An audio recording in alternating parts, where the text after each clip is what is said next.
Peace, Blog everyone. Talk Radio.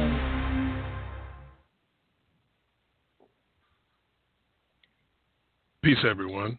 This is Baba Kilindi, the Entheogenic Explorer program. I want to welcome everyone out to this evening's show. We're going to have a great show this evening. We're going to be talking about the Black Panther, and of course, since it's coming up here in the 16th, we want to get in a little information to bring everybody up to speed before we go see the program. And I'm gonna bring my guest host Rob Hinson in. Let's see if we can get him in here. Rob, are you there? Hello. Yeah, can you hear me? Yeah, I can hear you. Good. Okay, good. Can you hear me good? There's a little buzz. Yeah. But yeah, I hear you pretty good there, Tony. Yeah.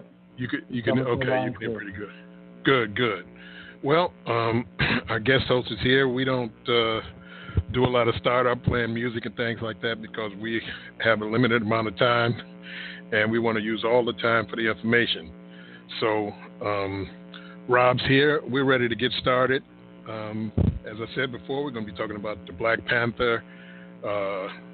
Marvel superheroes, how it connects to the rest of the Marvel cinematic universe. We're going to be talking about the realness of the Black Panther, dealing with the Black Panther Society, also some of the Nazi super soldier programs that led us into a lot of the things that we're doing and dealing with now as far as strength, superhuman strength, genetics, DNA, all the things that you all are interested in. Okay, I don't know what that was, but is that a phone in the background ringing? Yeah, Tony, hang on, I'm handling it. Okay. Good. I just have to turn that phone off. Yeah, we're going to get right into it. So my guest today is Rob Hinson. We met many years ago at a martial arts camp, and we've been great friends ever since because he's such a wealth of knowledge and information dealing with these subjects that is phenomenal. And this won't be the last show that he comes in on, and we'd like everybody to sit back, hold on to your seats because we're getting ready to get in. Rob, just give a little background on your comic book expertise, and how you got started with comic books and things there in the great city of Philadelphia. I'd like to say hi to everybody, and I'd like to thank Kilindi for bringing me in on the show. As you said, our relationship goes back quite a way. As far as my background with it is concerned, I really started off in the 1960s just as a comic book fan, a fan mainly of Marvel comics. I kind of read everything. I read the National Periodicals or DC Comics, which is owned by Warner Brothers. I read lots of other. They had a lot of other comic books out in the 60s, which is known in the comic book realm as the Silver Age of comics. So if you look at the comic books that started from the 1930s through the 40s that were really popular during World War II, that's known as the Golden Age of comics, which kind of started with Superman when they published the first Superman story in Action Comics. I think it was around 1938 or 39 and so forth. And then after that, Marvel Comics followed up with, at that time, Marvel Comics wasn't called Marvel, it was called Timely Comics. So that's when all the Marvel Golden Age characters, which the Human Torch, Captain America being one of them, was also part of the modern Marvel universe and the Marvel Cinematic Universe, but he really started back in the 1930s. And then you also had the Submariner, which they have not yet made a movie about, but they're talking about making one. So basically, those were the big three back then. And then flashing forward after the war was over, superheroes kind of went into limbo because they kind of stopped publishing them for a while, and the comic books steered in the direction of horror comics. And then somewhere around the 1960s, they started doing superheroes again, and Marvel Comics jumped in with what we call the modern age of comic books, where they started publishing superheroes, starting with the Fantastic Four. So I kind of jumped in right around that time. I had two influences that got me involved in it.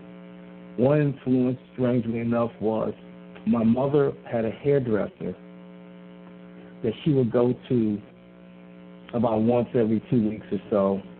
I can't remember exactly how. It might have been more often than that. And I happened to go there one time to kind of, escort my mother home after she was getting out of the hairdresser. And I noticed that in the waiting room of the hairdresser salon, where people would wait for, the people that were getting their hair done. Because, women getting their hair done is a ritual. And the way I perceived it back then, that it took hours. So if you're waiting, for your mom to get done, you're sitting there. And this woman had a magazine rack where she had all these magazines to give you some reading material while you're sitting and waiting. And underneath the magazine rack, there was a chest with nothing but comic books in it. And I mean, every type of comic book that was out at that time. And you could just sit there and read them for free. She had tons of them in there. I don't know why she had these comics in there. I never talked to her about it. I don't know why they were in a hair salon, but they were there. And when I found out about that, I was such a big fan of comics by that time, because I had started reading comics with the first issue of the Fantastic Four that my mom brought home from the newsstand, because she saw there was a monster on the cover of it coming through the pavement. That's the cover of the first Fantastic Four issue. And she brought it home to encourage me to read. And she knew that I liked monsters, because I kind of got into monsters and all that type of stuff from, we had an old black and white television, and they had a rerun of King Kong. And the first time I saw King Kong on television, it blew my mind. And I really got interested in monsters and science fiction and all that stuff. So I would go to the library and read books on mythology, because, they had all these monsters in mythology. And my mother saw it was encouraging me to read, so she basically wanted me to be as literate as possible, did everything she could to encourage it, and she brought this comic book home, and that's how I got involved in comic books. And it was a Marvel comic book that got me involved. So that's really what got me reading them. So, and then I started to go to the hair salon and read all this woman's comic books, because I didn't have to buy them, and then that got me even more into it. So we're talking early to mid-'60s, and then through the mid to late 60s, I was a big fan of comic books all through that time. When I graduated from high school and I was going to college, I took a writing course. And I wrote an article, like a mock-up article, for the semester. It was like one of the projects for the semester was to write a magazine article. And I did it, and the professor of the class told me that the article was professional level, and that he told me, you got a talent for this, you should actually do this at some point in your life. I mean, I wasn't really planning on doing that. I was planning on taking up a career in physical education and exercise. Physiology is what I was interested in. So the writing was a sideline. It just so happens that years later, when I moved to New York City with my girlfriend, I wound up getting an offer to write for a magazine company through a friend of mine who talked to one of the editors and told him about me. And I wound up becoming a freelance writer for a while in New York City. And when I left New York City to come back to Philadelphia, I ran into a bunch of comic book artists who had a Philadelphia-based comic graphic arts company called Maximum Overtime.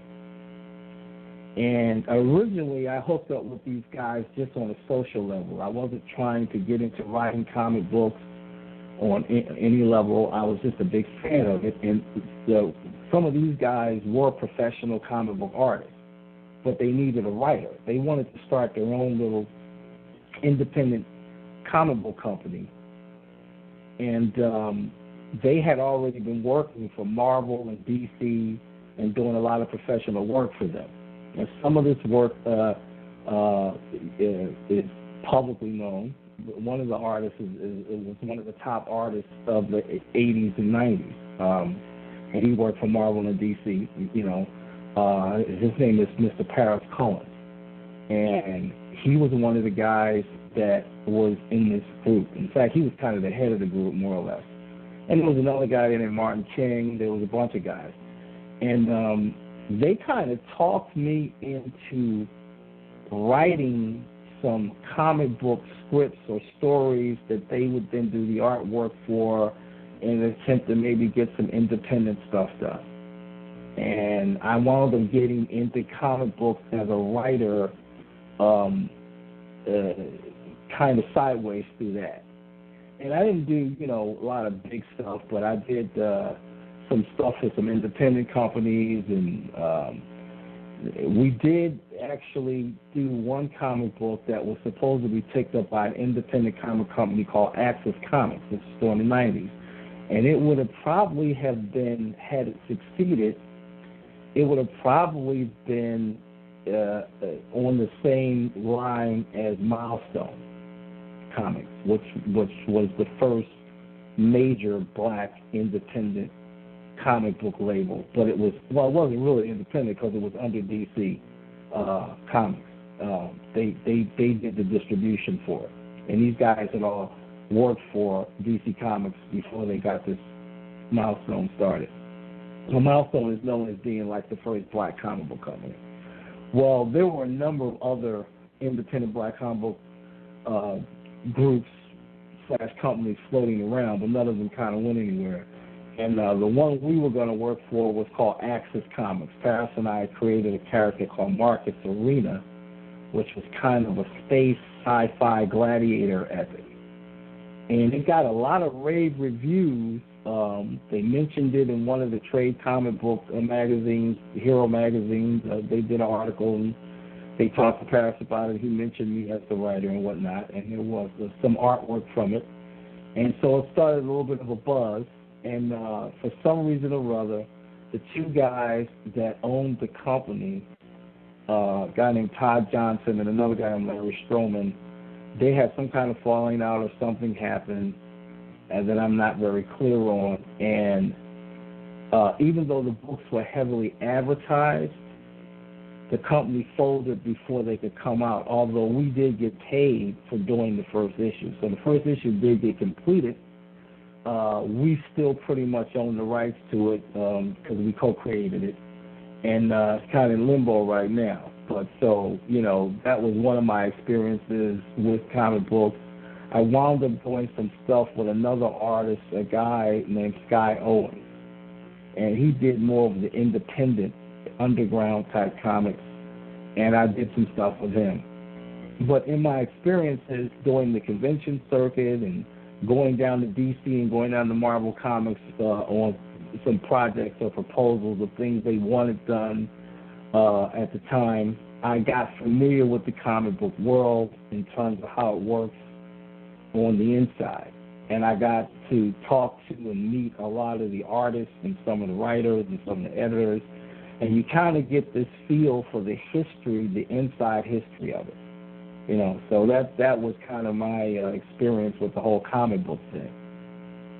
And that's kind of how I got involved in it. So I started off as a fan. I read all the original stuff in the Silver Age. I even read the retro stuff from the Golden Age because I got so involved in it and so interested in it. So that would be my, experience in it.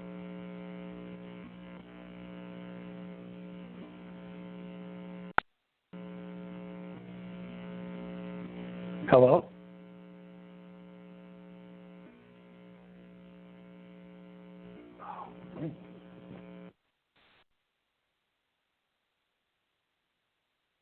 I don't know if he got me.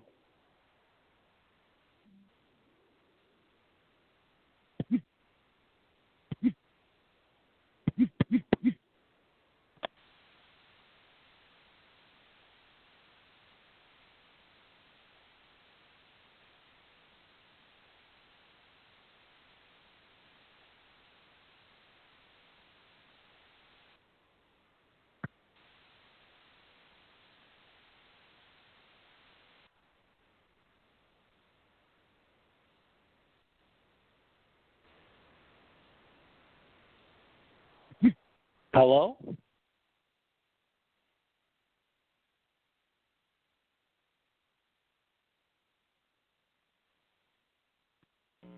Okay, I'm on it.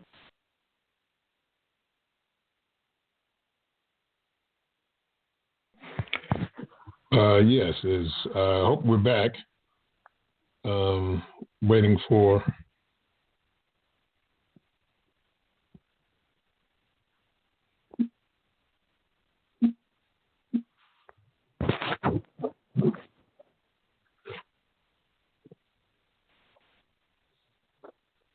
Are we back on the air? Are we back on the air?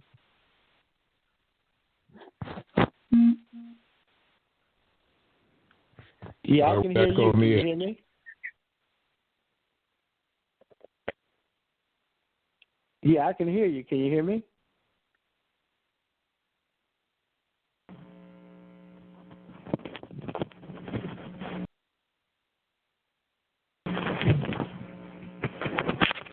I can't hear it. I can't hear. I can't hear nothing. I can't hear anything.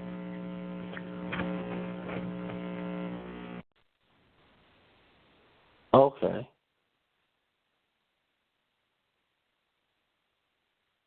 Hello?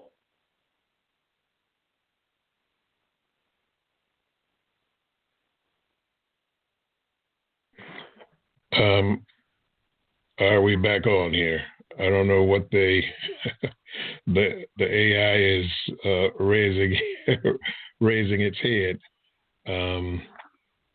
What I'm going to have to do is, folks, probably try to close this down and reopen all the way from the beginning. So please work with me and call back in. But we're going to shut all this down and come back in 3 minutes. Thank you.